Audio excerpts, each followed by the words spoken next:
समझेंगे हीथस्टोन ब्रिज के बारे में। हीथस्टोन ब्रिज में 4 प्रतिरोध और एक धारामापी को लेते हैं और 4 प्रतिरोधों को हम लोग चतुर्भुज में जोड़ते हैं।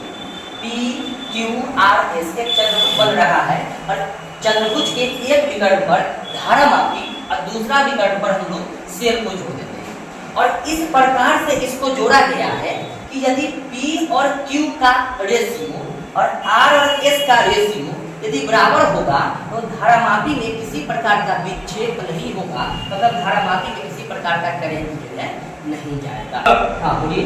यह जो बात बताया है, बात नहीं गया है। अच्छा ये बात नहीं गया है, चलो इसको हमें प्रयोग करके दिखा देते हैं। तो क्या बोले इस बात को समझ में नहीं आया? अब समझिए, हमने आपको बोला कि 4 को प्रतिरोध को एक चतुर्भुज के आकार में जोड़ देना है। यह चतुर्भुज बन रहा है इस प्रकार से और इसमें 2 विकर्ण होगा, एक विकर्ण यह और एक विकर्ण यह। तो हम अभी बोलेंगे एक विकर्ण पर किसको जोड़ना है? धारामापी।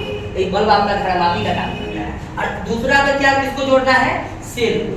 सेल तो इससे हम लोग जोड़ दिए हैं क्या? करेंट, धारा दे दिए हैं। अब हम बोले थे यदि इस बल्ब का रेशियो P और Q का रेशियो, चूंकि E जितना वाट का बॉल है उतना ही वाट का E भी है और इस बल्ब का रेशियो जितना E है उतना E भी है, तो दोनों का इसका जितना रेशियो आया उतना ही रेशियो इसका आया, तो दोनों रेशियो बराबर हो गया कि अलग अलग?